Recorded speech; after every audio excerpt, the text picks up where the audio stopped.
Okay, ठीक है। हम लोग डिस्कस कर रहे थे कि फजी लॉजिक डिस्कस है, तो हमने इससे पहले डेफिनेशंस भी देखी थी कि फजी सेट थ्योरी बेसिकली उसी को हम फजी लॉजिक भी कहते हैं।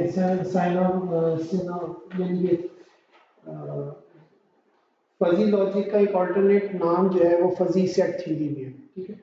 और क्रिप सेट थ्योरी हमने रिकॉल करी थी, और फजी सेट के ऊपर कहते हैं दोनों में मेन डिफरेंस क्या था? क्रिप सेट में अगर हम थोड़ा सा रिकॉल करें कि अगर एक यूनिवर्स है हमारे पास एक्स, ठीक है, ए बी सी डी, ठीक है।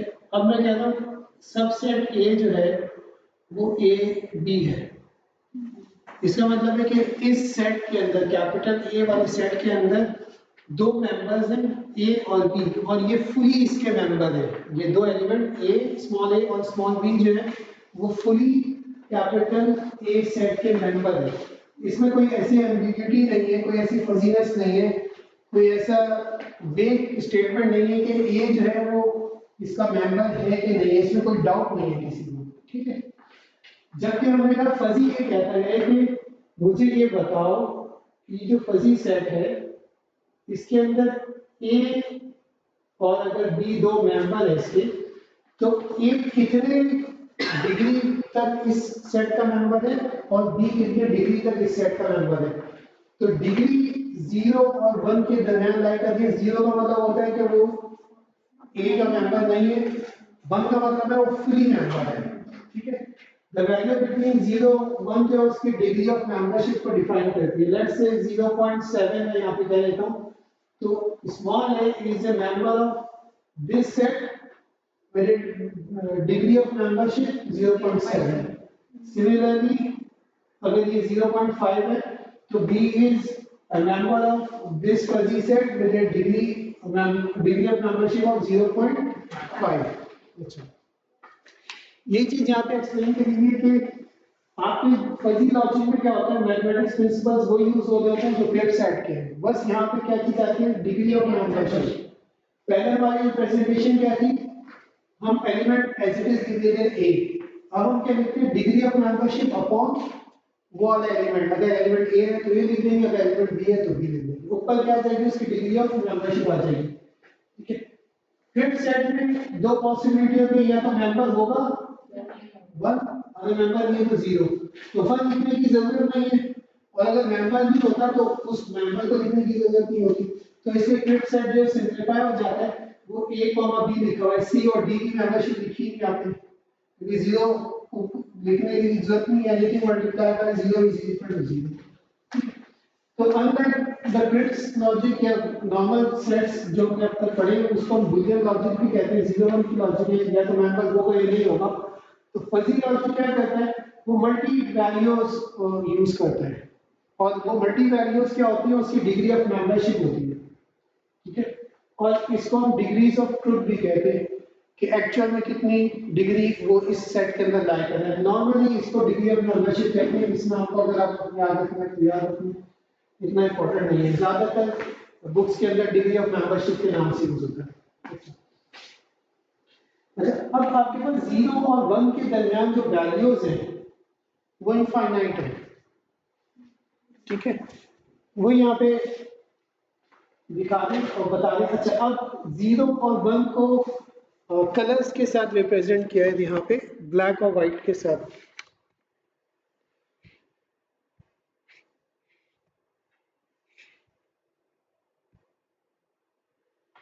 अच्छा, नॉर्मली सेट जो है, अगर हम बात करें कि ब्लैक एंड व्हाइट स्क्रीन की बात करें, आपने एक यहाँ पे हम बता देते हैं एग्जाम्पल के तौर पे।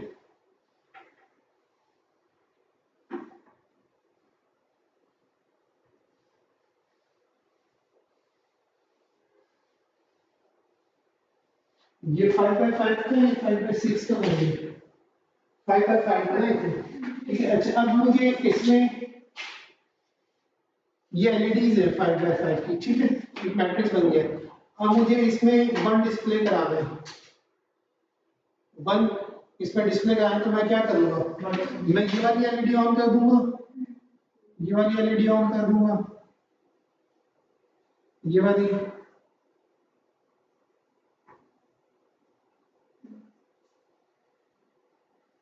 तो ये क्या बन गया, 1 बन गया।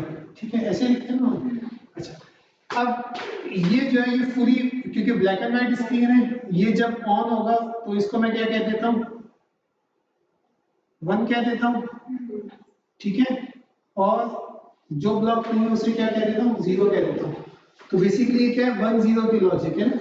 तो यहाँ पे भी ये कह रहे हैं कि जो मेंबर मौजूद है उसे हम ब्लैक डॉट से शो कर देते हैं कि वो फुली उसके अंदर मौजूद है, और जो मेंबर मौजूद नहीं है उसको हम ड्रॉ ही नहीं करते, ब्लैंक छोड़ देते हैं। अब यहाँ पे अगर मुझे 1 शो करना है तो मुझे इन जो रिमेनिंग एलईडीज है उनको कुछ करने की जरूरत है, ये ऑटोमेटिकली ऑफ है। ठीक है, तो मैं इनको कोई वैल्यू ना दूं, 0 वैल्यू दूं या ना ही दूं, शो करूं ना करूं, कोई फर्क नहीं पड़ता। असल क्या मसला है कि मुझे ये ब्लैक शो करना है। तो इसी तरह जब मेंबर यहाँ पे मौजूद है, फुली मेंबर है, जो फिट सेट में आप देखते हैं मेंबर जो मौजूद है उसको मेंशन करते हैं, जो नहीं है उसे मेंशन नहीं करते। तो हमें चाय की जरूरत है, आप सब लोगों को नींद आता आ रही है। अच्छा, फजी लॉजिक क्या कह रहे हैं, फजी लॉजिक कह रहे हैं कि मैं 0 और 1 को भी रखता हूँ जो कि बुलियन लॉजिक में आ रहा है, और इसकी इंटरमीडिएट जितनी वैल्यूज आ रही है उनको भी मैं शो करता हूँ। जो फुली मेंबर होगा वो यहाँ सेंटर में होगा, और जो बिल्कुल मेंबर नहीं है वो आउटसाइड दिस फजीनेस होगा। ठीक है, और जिसकी सम एक्सटेंड कोई डिग्री ऑफ मेंबरशिप होगी 0.1, 0.2, 0.3, 0.4 एंड सो ऑन। जो जितना 1 से करीब होगा उतना सेंटर में होगा, जो जितना 0 के करीब होगा उतना आउटवर्ड होगा। ठीक है, this is the main difference.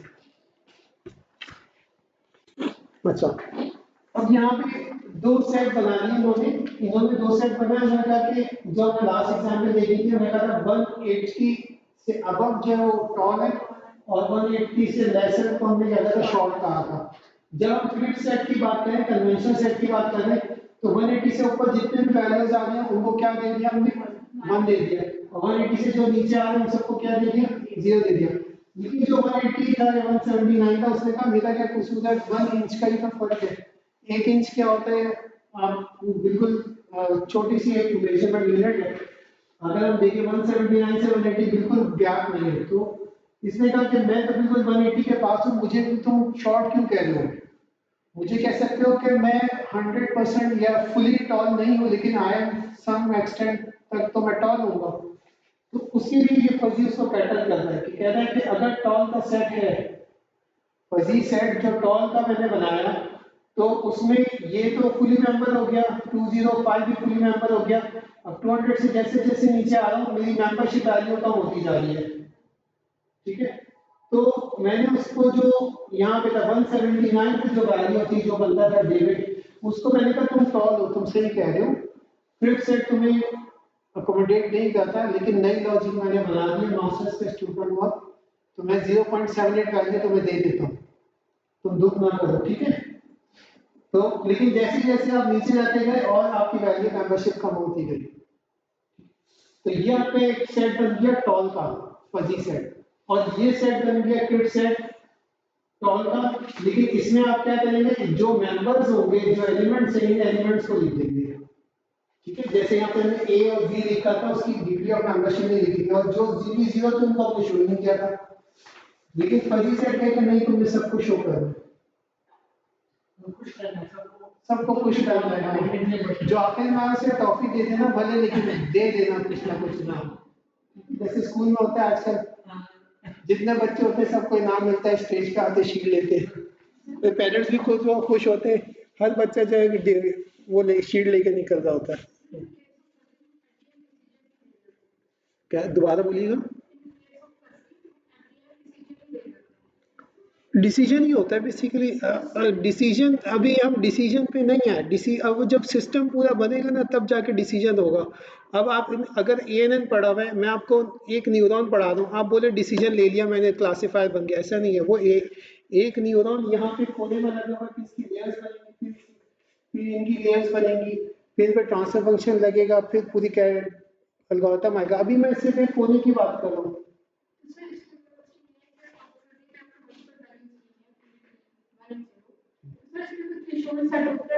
ये कैसे सिलेक्ट करनी है ये वैल्यूज आगे पढ़ेंगे। अभी ये समझे कि फजी सेट क्या है, ठीक है, कैसे वैल्यू सेट करनी है। फजीफिकेशन, एक क्रिप्ट सेट हमें गिवन हो तो उसको फजीफाई कैसे करना है, ये प्रोसेस कहलाता है फजीफिकेशन, ठीक है। ये फजीफिकेशन प्रोसेस आगे आएगा। फिर इन फजीफिकेशन पे आपने डिसीजन किसका लेना, उसके लिए रूल बेस बनते हैं, रूल बेस आगे आएंगे, ठीक है। और फिर वो जो आउटपुट आता था उसको डीफजीफाई कैसे करते हैं वो आगे स्टेप्स होंगे, ठीक है। अभी हम इन सब के बाहर यहाँ समझने की कोशिश कर रहे हैं कि नेचुरल लैंग्वेज से पहले भी फजी सेट क्या होते हैं, ठीक है। समझ आ रही है बात? ये सारी चीजें इंशाल्लाह आगे आएंगी। इसके यहाँ पे कोई क्वेश्चन है तो बताएं, नहीं है चलिए आगे।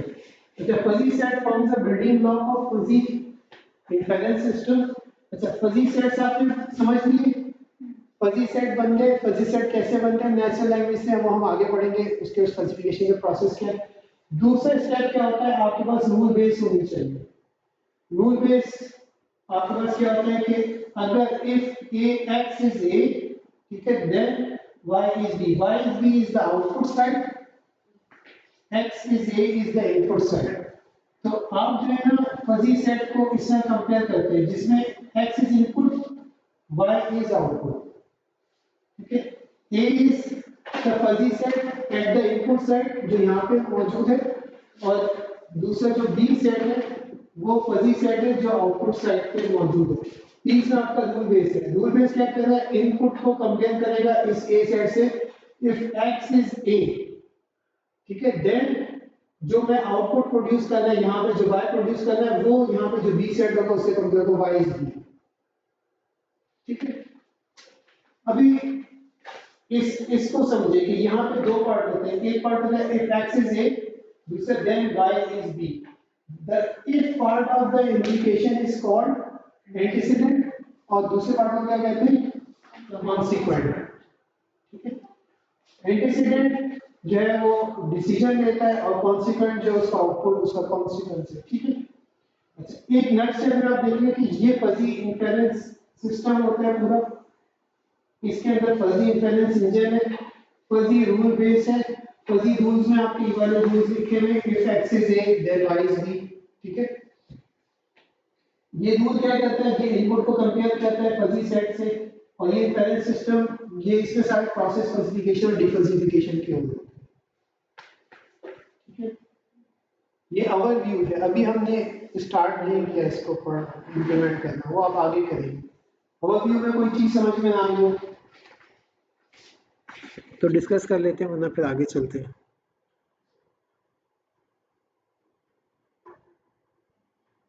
आ गई है?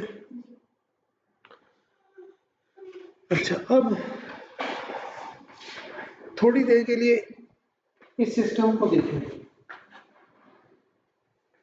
ये समझिए कि ह्यूमन है, ये ह्यूमन है, ह्यूमन ब्रेन। मैंने आपसे कहा कि अभी अंधेरा हो रहा है, तो आप क्या कहेंगे? आप क्या कहेंगे? आंसर क्या होगा आपका? लाइट ऑन कर दे। मैंने लाइट ऑन कर दी, तो मैंने कहा अभी भी अंधेरा है, आपका क्या डिसीजन होगा? दूसरी भी लाइट ऑन कर लो। मैं कहता हूँ बिल्कुल रात के 2 बजे बहुत ज्यादा अंधेरा है और दूर दूर तक कोई और लाइट नहीं है, आप कहेंगे भाई तीसरी लाइट भी ऑन कर लो, ठीक है। तो आपने कोई रूल बनाया है, if there is dark turn on the light, then turn on the light. समझ में आ रहा है रूल बेस? तो ये चीजें क्या हो रही है, ये ह्यूमन नेचुरल प्रोसेसिंग को मिमिक कर रही है कहीं पे। समझ में आ रहा है कुछ? बेसिकली ये क्या कर रहा है, ह्यूमन थिंकिंग के नेचुरल लैंग्वेज को सॉफ्ट कंप्यूटिंग भी कहते हैं इसको, उसको मिमिक करता है, उसी की बेस पे ये सारा सिस्टम बनाएंगे। अच्छा, इसकी एप्लीकेशंस क्या है? पता नहीं, तो वैरायटी ऑफ फील्ड है, taxonomy, topology, linguistic, logic, automation theory, game theory, pattern medicine, law, decision support system, informatics, और फला। You can think of it और आप उसको इम्प्लीमेंट कर सकते हैं, और इसकी इम्प्लीमेंटेशन बहुत आसान है। आप फजी के इम्प्लीमेंट देखेंगे ना, इंडिया ने बहुत इम्प्लीमेंटेशन करी है इसमें फजी लॉजिक पे। कंट्रोल में खास तौर से इसको बहुत ज़्यादा यूज़ करते हैं क्योंकि ये बहुत ज़्यादा इंट्यूटिव होता है, बहुत ज़्यादा इजी टू इम्प्लीमेंट है। अच्छा, ऑटोमेटिक ट्रेन कंट्रोल जापान में सबसे पहले अपने मेट्रो सिस्टम में 1968 में वाल्वन इम्प्लीमेंट किया था इसको, फजी कंट्रोल सिस्टम को। ठीक है, बाकी टनल डिगिंग मशीन में भी यूज हो रहा है, वॉशिंग मशीन में भी यूज हो रहा है, automatic AI based washing machines आ गई हैं, राइस कुकर्स में यूज हो रहा है, वैक्यूम क्लीनर्स में यूज हो रहा है। और ये एडवर्टाइजमेंट भी यूज करी थी, ये एक्स्ट्रा क्लासी वॉशिंग मशीन कोई बनाई थी इसकी एग्जाम के लिए से, उसने जो है नंबर ऑफ फीचर्स इसके अंदर ऐड किए थे जो उसको ऑटोमेटिक सिलेक्शन करते थे, आपके फोम डिटेक्शन के साथ, उसका टाइम और रेंज और पानी को जो है कंट्रोल कर रहे होते थे, तो एफिशिएंसी इसकी इंक्रीज हो गई थी। अच्छा, अगर इन द एंड आपको जो है वो नजर आते फोम ज्यादा है तो ये एक्स्ट्रा साइकिल ऐड कर देता है रेंज की, ताकि जो है वो कपड़े जब निकले तो वो क्या कहते हैं सर्फ या जो डिटर्जेंट है वो उसमें से खत्म हो चुका हो। ठीक है, और water level adjustment number of clothes के ऊपर और वेट के ऊपर जो डिटेक्शन में लगाई थी उसके हिसाब से वो पानी के लेवल कम ज्यादा करता था, तो इफिशिएंसी जो इसकी काफी इंक्रीज हो गई थी। ये स्लाइड्स मैंने उस पे डाल दी है।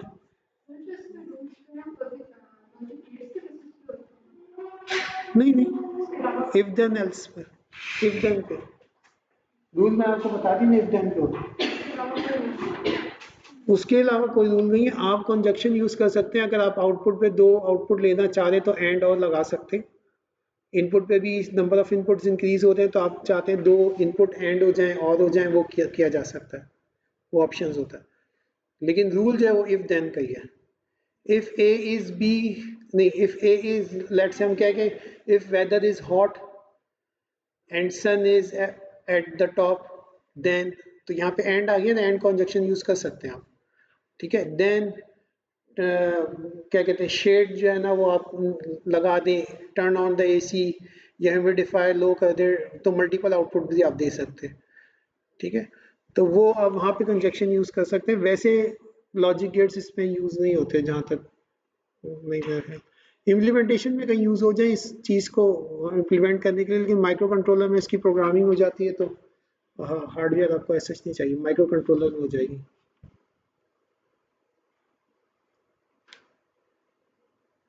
ठीक है, why use fuzzy logic? It is conceptually easy to understand है, लॉजिक फ्लेक्सिबल है, टॉलरेंस है, इम्प्रिसाइज डाटा को ये कैटर कर लेती है। बाकी जगह आपको बहुत ज़्यादा प्रिसाइज डाटा चाहिए होता है, बल्क डाटा चाहिए होता है, ये नॉन लीनियर फंक्शन को भी हैंडल कर लेता है। आपको ज़रूरी नहीं है कि जैसे ANN में आपको tens of thousands of data require sets required है, यहाँ पे ऐसा नहीं है। आप एक्सपर्ट से डिस्कस करके भी आप फजीफिकेशन प्रोसेस लाइन अप कर सकते हैं। ठीक है, हम आगे पढ़ेंगे इंट्यूशन से कैसे होता है, एक्सपर्ट से कैसे होता है, और रैंक ऑर्डरिंग कैसे है, वो सारी आगे आएंगी।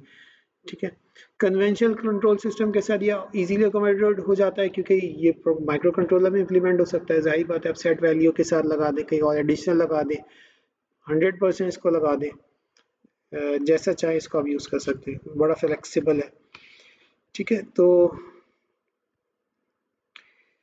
ये तो पिछले कल का जो लेक्चर रह गया था वो हमने कंटिन्यू किया, ये आज का है।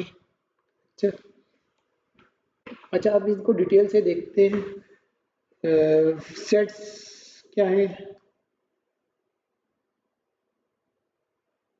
अच्छा, ये हम सारी चीज़ें डिस्कस कर चुके हैं, ये इस पे दोबारा से आ रही है तो हम थोड़ा स्किप कर लेते हैं। ये एक कन्वेंशनल सेट का यहाँ पे दिखा रहे हैं data. X is universe of discourse, universal set जिसे कहते हैं शॉर्ट। ठीक है, और एक सबसेट बनाया हुआ है C। ठीक है, लिखने का तरीका, C is a set of X such that X is greater than 3 and less than 8। ठीक है, 3 और 8 इसमें होंगे नहीं होंगे क्योंकि इक्वल टू का साइन नहीं है। ठीक, तो 4 5 6 7 आसान है, सब एग्री है। अच्छा, अब मैं कह रहा हूँ F is a set of big numbers. ठीक है, बिग नंबर्स। अब मुझे बताएं यूनिवर्स के अंदर सबसे बिगेस्ट नंबर कौन सा है? 10। आपने 10 लिख दिया। अब अगला बिगेस्ट नंबर कौन सा है? 9। अगला एंड सो ऑन, आप आखिर तक पहुंच गए। ठीक है,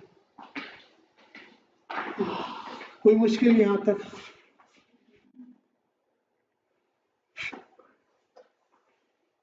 अच्छा, फजी सेट को नॉर्मली लोग समझते हैं कि ये प्रोबेबिलिटी है। सही है, फिर आप लोग एग्री कर रहे हैं?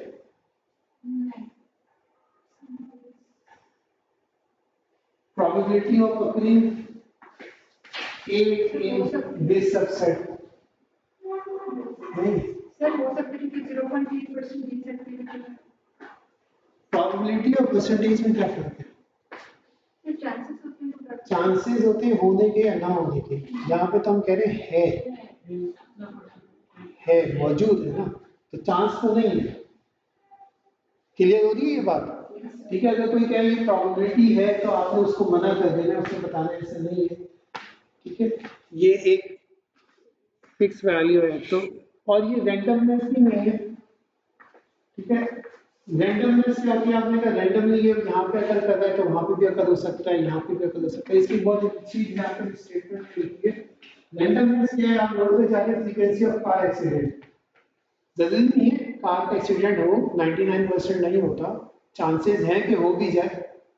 ठीक है, प्रोबेबिलिटी है हो जाए, और ये बिल्कुल रैंडम है, आप बिल्कुल सही जा रहे हो, कोई गलती ना करें, कोई दूसरा आके आपसे बाय मिस्टेक टच कर जाए। और अगर आप कभी बड़ी रश ड्राइविंग कर रहे होते हैं लेकिन कुछ भी कुछ नहीं होता, सब खैरियत से पहुंच जाते हैं, तो ये क्या है? अपनी रैंडमनेस होती है। ठीक है, और चांस है, प्रोबेबिलिटी है कि हो भी सकता है नहीं हो सकता। अच्छा, अब फजी क्या कहते हैं? फजीनेस हम ये नहीं कह सकते कि एक्सीडेंट हो रहा है या नहीं हो रहा। ठीक है, वो तो यस नो वाला आंसर है ना, वो तो फिफ्थ सेट में चला गया। लेकिन एक्सीडेंट अगर हो रहा है तो वो कितनी सीरियसनेस होगी, ये फजी है। अब एक्सीडेंट हो गया, एक कैटेगरी हो गई एक्सीडेंट की, आपने उसकी कैटेगरीज करी, 0 बिल्कुल ही टच हुआ था स्क्रैच आया, यानी बिल्कुल ही आगे टच हुआ था स्क्रैच भी नहीं आया, थोड़ा सा टच हुआ था स्किड किया स्क्रैच आ गया, फिर थोड़ा सा जोर से लगा तो बेंड हो गया, फिर और चीजें। अब इसकी क्या हो गई? डिग्री ऑफ सीरियसनेस जो वो इंक्रीज होती है, 0 से लेके मैक्सिमम तक चली गई। तो दिस इज फजीनेस। ठीक है, ये दोबारा आ गए, ये है फादर ऑफ फजी कहते हैं।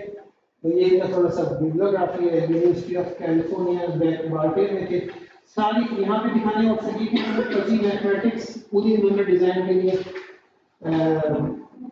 क्या फॉर्मुलेट करने के लिए fuzzy sets, fuzzy logic, fuzzy algorithm, fuzzy semantic, fuzzy language, fuzzy control, fuzzy probabilities, fuzzy events and fuzzy information, सारी चीजें जो है वो इन्हीं के हाथों से ड्राइव हुई है। अच्छा, अब हम थोड़ा सा और डाइव करके सेट्स को समझते हैं, फजी सेट्स और क्रिप सेट। आपको ये सेट समझ में आ गई, इनकी मेंबरशिप वैल्यू समझ में आ गई, तो आगे आपके पास कुछ भी नहीं बचेगा, आपको पूरा फजी समझ में आ जाएगा। असल काम होता है कि इन सेट को समझना, क्योंकि जब आप कोई भी मॉडल बना रहे होंगे, सबसे इंपॉर्टेंट चीज़ क्या होगी? उसका फजी सेट कैसे बनाते हैं, इनपुट का और आउटपुट का। बाकी चीज़ें आसान हो जाएगी। रूल बेस क्या है? If X is A then Y is B, इतना आसान है, उसमें आपने कुछ नहीं करना। लेकिन what is A and what is B, this is very important. किस इनपुट पे क्या आउटपुट होना चाहिए, बहुत इंपॉर्टेंट। इसलिए इसमें जितनी भी थ्योरीज आप बुक्स में देखेंगे ना, सब ने सेट्स को बहुत डिटेल में डिस्कस किया होगा। आगे आके जो है ना वो बस थोड़ा थोड़ा सा डिस्कस करके चलेंगे। अच्छा, ये एक एग्जांपल हमने तो कल देखी थी, सेट ऑफ हाइट्स। हमने किया था कि कौन कितना टॉल है, हम ये देखते हैं। तो क्रिप सेट में हमने कहा था 180, हमने बाउंड्री लाइन रखी थी, 180 से जो लेफ्ट साइड पे वो शॉर्ट है, 180 से राइट साइड में वो टॉल है। ठीक है, क्रिप सेट में का जो 180 से ऊपर आ जाएगा वो सिर्फ 1 कर दूंगा, उसको अपने पास नोट कर लूंगा, और जो 180 से नीचे होगा मैं उसे देखूंगा ही नहीं। हमने कहा फजी सेट आपको अकोमोडेट करता है, 179 175 सब अकोमोडेट करता है। क्यों? क्योंकि 150 पे ये 0 हो रहा है, और 210 पे ये 1 जा रहा है, एंड ऑनवर्ड्स 210 के बाद ये 1 जाएगा, और 150 से बिलो 0 रहेगा। तो बीच की सारी वैल्यू को अकोमोडेट करेगा, कोई सम एक्सटेंड वैल्यू, कोई डिग्री देगा, 0.1, 0.5, 0.7 कोई भी XYZ वैल्यू होगी, डिपेंड ऑन उसके पोजीशन पे वो कहाँ लाई करता है, लेकिन कोई ना कोई वैल्यू मौजूद होगी। अच्छा, फजी सेट का ग्राफ भी इसका बनता है। यहाँ पे आपके पास डिग्री ऑफ मेंबरशिप होती है 0 से लेके 1 तक, ठीक है, सेम 0 से लेके 1 तक, और एक्स एक्सिस पे आपके पास वो पैरामीटर्स होते हैं, एलिमेंट्स होते हैं जिसको आप मेंबरशिप वैल्यू दे देते। ठीक है, यहाँ पे हम किसको दे देते, हाइट को दे देते, तो हमने हाइट यहाँ पे प्लेस कर दी 150, 160, 170 एंड सो ऑन। ठीक है, अच्छा जी, ये as yesterday we discussed के फंक्शन किस तरह लिखते हैं, x is a function of p such that x की वैल्यू क्या है 0 या 1 है, ये तो वो मेंबर होगा या नहीं होगा। ठीक है, 1 कब होगी if x belongs to a, 0 कब होगी if x not belongs to a। ठीक है,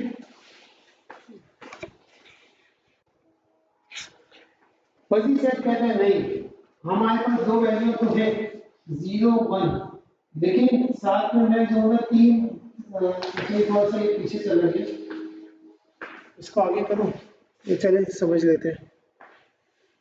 ये कह रहे हैं म्यू ए, यहाँ वहां पे क्या था function of A show x, यहाँ पे म्यू ए ऑफ एक्स, ये जो म्यू है ना ये कहलाता है डिग्री ऑफ मेंबरशिप, ये मेंबरशिप फंक्शन भी कहते हैं इसे। ठीक है, ये वो वैल्यू होती है जो हम यहाँ पे अपॉन के ऊपर लिख देते हैं 0.7। ठीक है, डिग्री ऑफ मेंबरशिप या मेंबरशिप वैल्यू।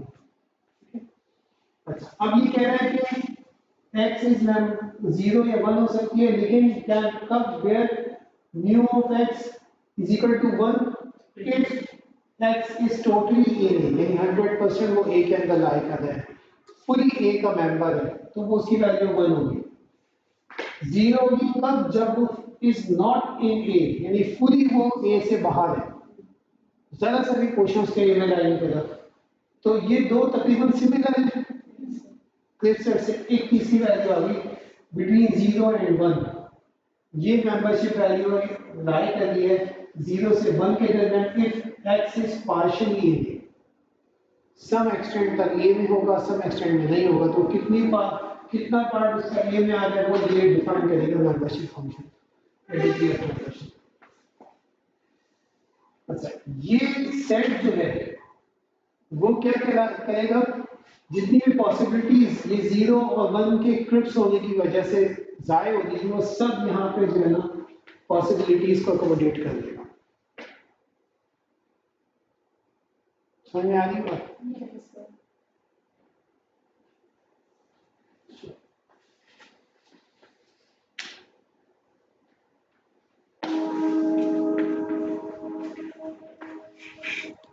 इसको हम डिग्री ऑफ मेंबरशिप भी कहते हैं, इसको मेंबरशिप फंक्शन भी कहते हैं, मेंबरशिप वैल्यू भी कहते हैं।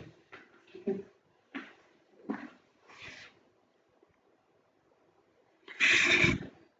बैक टू और प्रीवियस एग्जांपल, जो टॉल मैन की एग्जांपल थी, हमने क्रिप सेट डिस्कस कर लिया था यहाँ पे, और हमने इसका फजी सेट डिस्कस कर लिया था।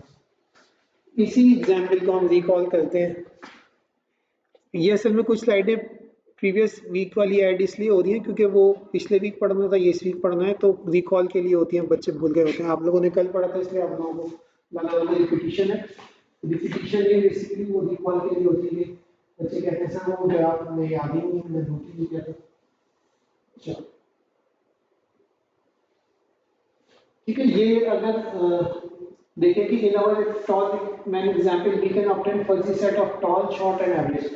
अगर मैंने कहा कि अब मेरे पास एक रेंज आ रही है 150 से लेके 210 तक की, मैंने कहा 180 से अबव जो है वो टॉल है, तो मैंने यहाँ पे एक ग्रे स्केल बना दिया।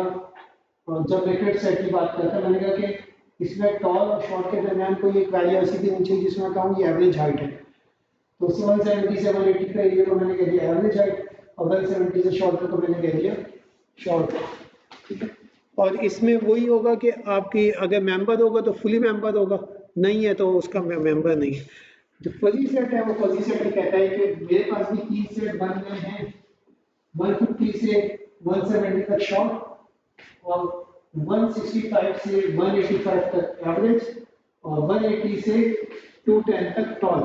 लेकिन इस सेट के जो खास बात होगी वो ये है कि मैं कहूँगा कि 150 से 160 तक जो लोग हैं वो 100% फुली शॉर्ट में आ रहे हैं।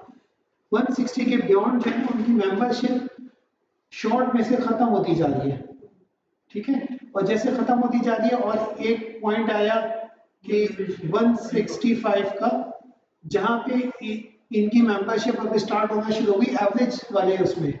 यहाँ पे तो कंटिन्यूसली कम हो रही है, 170 पे जाके जीरो हो गई, लेकिन यहाँ 165 से इनकी मेंबरशिप एवरेज सेट के अंदर भी काउंट होना शुरू हो गई, ठीक है। और फिर पीक कब पे आया इसका 175 पे, और फिर इसी तरह ये डाउनग्रेड हुआ और 183.4 पे जो है ना वो 180 पे टॉल का मेंबरशिप बनना शुरू हो गया और यहाँ से ऑनवर्ड आगे जाता गया, और टॉल का 100% मेंबर होगा जब 190 पे आएगा, ठीक है। तो दोनों सेट्स को, क्रिप सेट को और फजी सेट्स को दिखने का तरीका तो आपने देख लिया। अगर इसको ग्राफिकली थोड़ा अज्यूम करें तो समझना आसान हो जाता है कि अगर कोई वैल्यू यहाँ पे लाई करिए तो एवरेज वही होगी, ठीक है। सॉरी यहाँ पे लाई करिए, अगर 178 है या 179 है वो एवरेज वही होगा। लेकिन अगर मैं फजी सेट पे जाऊँ और फजी सेट में मैं इसको देखूँ 179, वो एवरेज में भी आ रहा है, अच्छा वो एवरेज में आ रहा है, चलो 180 पे जाएगा, वो स्टार्ट होगा हाइट पे, ठीक है। सर अब ये जो दोनों हैं, मतलब तीनों जो साइड्स हैं वो ओवरलैप भी हो रहे हैं एट ओवरलैप हो सकते हैं, कोई इशू नहीं, तो हम फिर उस वैल्यू को किस में कंसीडर करेंगे? दोनों में कंसीडर करेंगे, दोनों में करेंगे। इसलिए यही तो इसका फायदा है, फजी सेट का यही तो फायदा है, वो टॉल में 0.7 होगा, शॉर्ट में 0.5 हो जाएगा, ठीक है। मेंबरशिप सम एक्सटेंड वहां पे मौजूद है,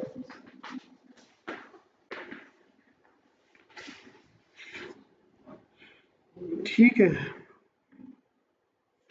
अच्छा, अब इस सेट को लिखने का तरीका कैसे होगा? ये जो पैरामीटर है इसको लिखने का तरीका ये होता है कि आपने लिखा टॉल, सॉरी ये वाला शॉर्ट सेट है, शॉर्ट सेट में आपने कहा कि 1 होगा, 1 डिग्री ऑफ मेंबरशिप कहाँ से स्टार्ट होगी है? 160 से, ठीक है।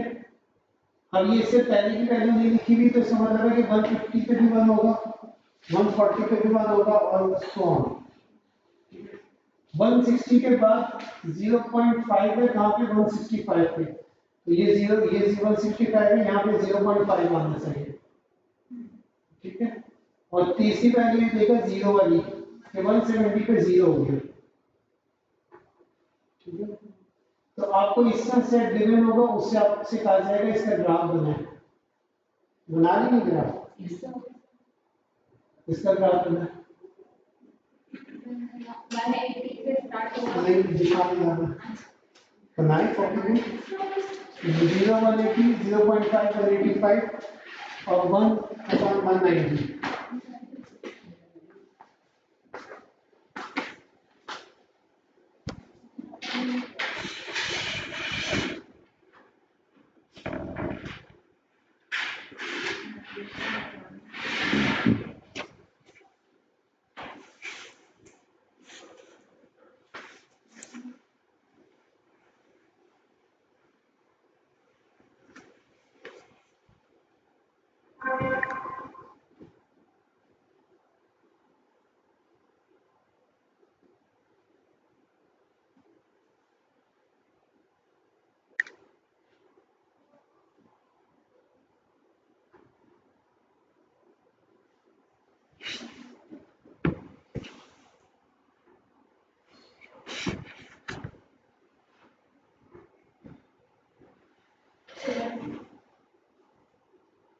बना लिया। 183 पे वैल्यू क्या आ रही है? डिग्री ऑफ मेंबरशिप निकाले 183 पे,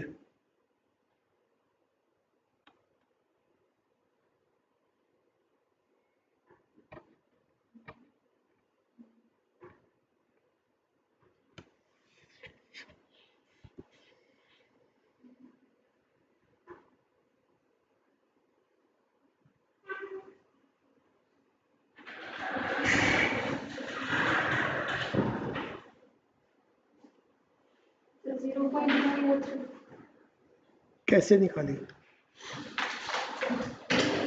तो यहाँ से जीरो से जैसे वैल्यू बढ़ रही है ना, जीरो पे सर्विस से 0.5 की रेंज है ना, मिड वाला पॉइंट तो 180 तो के बाद 183 पे तो सर 0.2 या 3 तो वैल्यू कंसीडर करेंगे ना। वैल्यू सर वैल्यू निकालनी होगी ना। सर 0 से 2 पॉइंट फार्मूला लगाएं इस पे,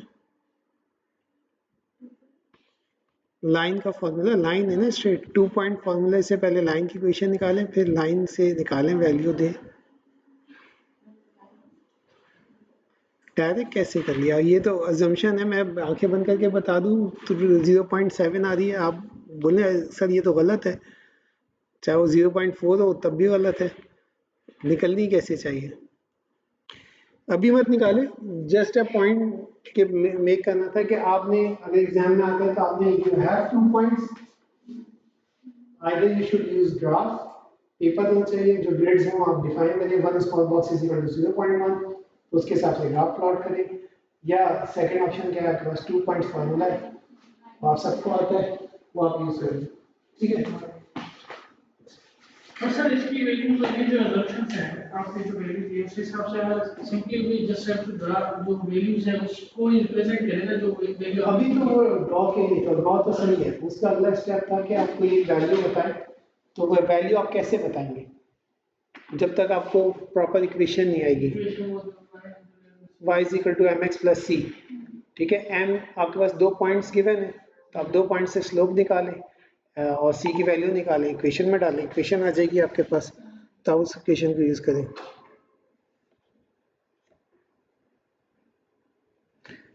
ठीक है, अच्छा अब हम थोड़ा सा जो है इस लिंग्विस्टिक वेरिएबल्स को देख लेते हैं कि इसको लिखते कैसे। जैसे हमने कहा था if x is a then y is b। अच्छा अब यहाँ पे क्या होता है, फजी सेट के अंदर आपने a b से सेट्स नहीं बनाने, जैसे हमने पिछले एग्जाम्पल में देखा था, हम अगर हाइट की बात करें थे तो हमने कहा टॉल, शॉर्ट, एवरेज, ताकि लिंग्विस्टिक वेरिएबल्स यूज करें ताकि जो यूजर हो उसे भी समझ में आए और स्टेटमेंट भी समझ में आए। अब यहाँ पे बात हो रही है विंड की स्पीड की बात हो रही है और बोर्ड की कंट्रोलिंग की बात हो रही है, क्या बोर्ड कैसे कंट्रोल होगी, तो हमने वही लिंग्विस्टिक वेरिएबल्स यूज किए हुए, if wind is strong then sailing is good. इसी तरह अगर कोई प्रोजेक्ट की बात हो रही है, project duration is long then completion risk is high, ठीक है, ज्यादा चांस है ना, आपने एक दिन का प्रोजेक्ट था 2 दिन दे दिए, ज्यादा चांस है कंप्लीट हो जाएगा। If speed is slow then stopping distance is short, अब गाड़ी 10 किलोमीटर पर आवर की स्पीड से जा रही है गाड़ी, तो आप ब्रेक लगाएंगे तो 2 मीटर में रुकेगी, 1 मीटर में रुकेगी, ठीक है, कम डिस्टेंस चाहिए होगा, 100 की स्पीड से जा रहे होंगे तो आपको ज्यादा डिस्टेंस चाहिए स्टॉप होने के लिए। तो ये वेरिएबल लिंग्विस्टिक वेरिएबल यूज होते हैं रूल बेसिस के अंदर, और इनके साथ हम यूज करते हैं हेजेस। हेजेस क्या होते हैं, जो हम लास्ट क्लास में देखा था कि ये जो वेरी क्या है, फास्ट तो हमने कहा कि ये वेरिएबल वो हो गया, सेट हो गया, फजी सेट हो गया, लेकिन वेरी फास्ट क्या होगा, ठीक है, कि वो फास्ट का भी एक सुपरलेटिव डिग्री हो जाएगा, ठीक है। तो वेरी को हम कैसे डिफाइन करेंगे, फास्ट तो हमने एक सेट बना दिया, अब मुझे उसको इनपुट करना है वेरी फास्ट, तो very should have some meaning in this fuzzy system, ठीक है। इसी तरह अब मैं कह रहा हूँ कि वेरी स्लो, इसी तरह कह रहा हूँ डिस्टेंस जो है वो और कैसे होते हैं जिस मच, फ्यू, ठीक है, ये सारी चीजें आते हैं यहाँ पे लिखे हुए, हाँ, क्वाइट, लेस, स्लाइटली, समवॉट, मोर, ये एडवर्ब्स होते हैं, इनकी अपने पर्टिकुलर मीनिंग है फजी के अंदर, वो हम आगे देखते हैं कि किसका क्या मीनिंग है। अच्छा ये वेरी से फर्क क्या पड़ेगा, अब मेरे पास ये एक नॉर्मल शॉर्ट सेट था जो आपने डिफाइन किया था 170 तक, ये स्ट्रेट लाइन आ रही थी, और फिर मैंने आपको इसकी 2 वैल्यूज दिखाई दी, हमने जल्दी से कहा इसके बीच की वैल्यू ये होगी, अब इस लाइन की पता नहीं क्या वैल्यू होगी, और मैंने कह दिया ये वेरी शॉर्ट तो था, वेरी शॉर्ट हो गया, वेरी जो है मेरे पास स्क्वायर होता है, तो जिसकी वजह से वैल्यू जो है कर्व फॉर्म में आ जाएगी, इसी तरह जब मैंने कहा ये टॉल है और ये वेरी टॉल है, तो ये टॉल के ऊपर स्क्वायर का फंक्शन इंप्लीमेंट हो जाता है। मेरे ख्याल में वेरी जो है वो स्क्वायर है, ठीक है। तो जो इफेक्ट आता है, आप अगर आप अ लिटिल कह दें, अ लिटिल फास्टर, तो उसकी आपने जो भी मेंबरशिप वैल्यू है उसको पावर 1.3 पे लेनी है। स्लाइटली फास्टर आप देगा, तो आपकी जो भी डिग्री मेंबरशिप है उसको 1.7 से आप पावर दे दें। वेरी फास्ट कह दें तो स्क्वायर हो गया, एक्सट्रीमली फास्ट कह दें तो पावर 3 हो गई, ठीक है। तो ये जो एक्चुअल ट्रायंगुलर शेप था उस पर ये इफेक्ट बता रहे हैं, ये इतना इफेक्ट पड़ेगा। हम इफेक्ट पर डिस्टेंस से आप मेजर कर सकते हैं कि इफेक्ट कितना पड़ रहा है। और जो कॉमन यूज होते हैं वो यहाँ पे बुक के अंदर भी गिवन है और यहाँ पे भी गिवन है। वेरी वेरी फास्ट फोर कर ले, मोर और लेस बराबर है, तो आपने different area somewhat Indeed, Indeed में थोड़ा कॉम्प्लेक्स ही मैथ है तो इसकी कलर भी थोड़ी डिफरेंट होगी, ठीक है। तो ये आप हेजेस यूज करते हैं। कैरेक्टरिस्टिक ऑफ फजी सेट्स इंशाल्लाह नेक्स्ट क्लास में स्टार्ट करेंगे, वो इम्पोर्टेंट है समझने के लिए। पिछले लेक्चर को पढ़ के आइएगा जिसमें हमने characteristic operation of normal sets किए थे, वो सारी रिवाइज करके आइएगा, क्योंकि जब हम फजी का इम्प्लीमेंट करेंगे तो आप कंपेयर कर सकें कि कौन सी क्या होता है, यूनियन कैसे लेते हैं फजी में, इनवर्स कैसे होता है या कॉम्प्लीमेंट कैसे लेते हैं, तो क्या डिफरेंस है जनरल से, ठीक है। यहाँ तक कोई क्वेश्चन, कोई क्वेश्चन नहीं है? ये स्लाइड सब मुझे भी टेक्स्ट में कल की तो मैंने भेज दी है, सर आप मेरे देखिए कल की तो मैंने भेज दी है, आज वाली भी भेज देता हूँ। अगर कल तक नहीं है तो कल आप लोग ग्रुप पे एक रिमाइंडर का मैसेज डाल दीजिएगा, ठीक है, तो फिर मैं आप लोगों को भेज दूँगा।